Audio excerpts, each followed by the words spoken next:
Have you ever been unable to contact someone that you have a contract with? It's tempting to assume that the names, contact details, and identification written in a contract are correct and sufficient.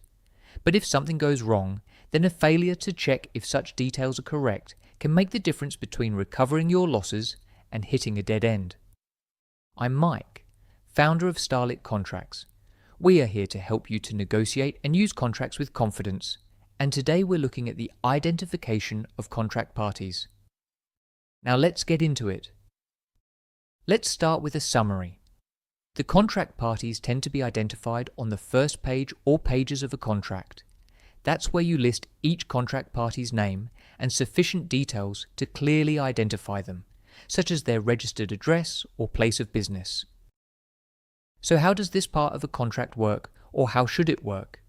Well, the idea is to identify the contract parties in sufficient detail so that a third party, somebody who has no connection with the contract, would still be able to identify each contract party and track them down if they needed to.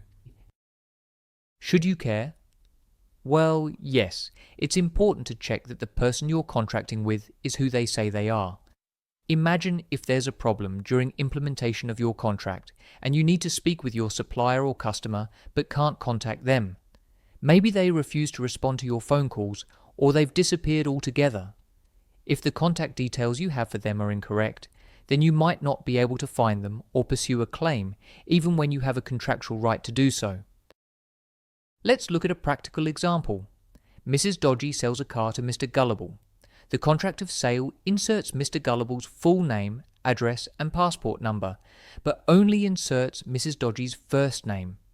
Really, Mrs. Really Dodgy. Does this sound strange to you? The police arrest Mr. Gullible soon afterwards for possession of a stolen car. He only has the contract to support his claim that he didn't steal it. So what could Mr. Gullible have done to get a better outcome? Well, he should have questioned Mrs. Dodgy on her name and asked her to provide an official form of identification such as a passport. In this situation, Mrs. Dodgy may have either left to look for another buyer or provided her correct personal details with supporting evidence. In the first case, Mr. Gullible would have avoided the headache of buying a stolen car and a difficult conversation with the police. In the second case, Mr. Gullible could show the police the contract of sale, and the police can use that information to try and track down Mrs. Dodgy, or whatever her real name is. And what could go wrong for Mr. Gullible? Well, if the name of the seller in the contract is obviously wrong, like in this example, then the police might think that Mr. Gullible had some involvement in the theft of the car, or at least some knowledge of it. The consequences can range from Mr. Gullible just returning the car and losing the money he paid for it, to criminal liability depending on whether the police believe his explanation. So let's look at a template to identify contract parties in a contract and some key considerations. The first point to note is that the information you insert is a bit different depending on whether the contract party is a company or a private person. We're identifying a company in our first example. Let's have a look. This agreement is between, and then you insert the full company name with its registered address at, and you insert the registered address. Or alternatively, you might say, with a place of business at, and you insert that place of business, which could be different to the registered address, and company number, then you insert the company number.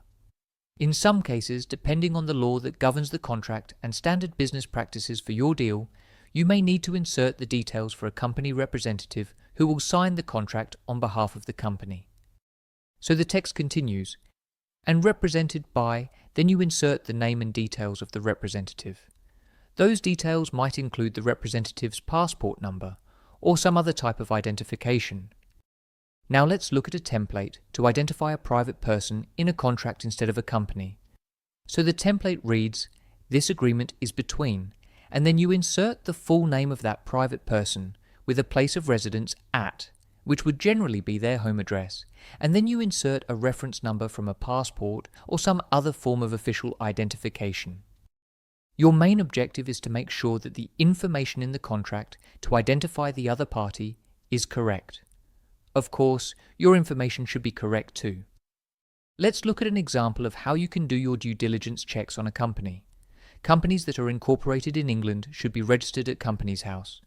Companies House has a website where you can insert a company's name and get information about that company. The details are very important here. A slight difference in the spelling of a name or one different digit in the company number could indicate that the other party to the contract has given you incorrect information. Most countries have an organisation like Companies House. You should be able to find it with a quick internet search. Next, consider if you need to add the company representative who will sign the contract alongside the company details. This may be necessary due to the law that governs the contract or to follow standard business practices. If you're unsure if it's needed, then you might want to lean on the side of caution and include it. Also investigate if the designated representative is authorised to sign the contract. Ideally, the other party will provide evidence of authority in the form of a power of attorney or a board resolution. A similar position applies when identifying a private person in a contract. Make sure that you can independently verify their details against a passport or some other form of official documentation. It's relatively easy to tamper with a photocopy, so it's best to check an official form of identification. So your key takeaway is to check that the other contract party is who they say they are, and to independently verify their information before signing the contract. If the other party is not willing to provide you with their details, then this should ring alarm bells. In some cases, you might decide to walk away from the deal if you cannot verify that the other party is who they say they are. If you find this video helpful, then, for a short time, you can access the entire Build the Foundation in Contracts program for free by signing up for Silver membership at starlitcontracts.com. I look forward to seeing you there.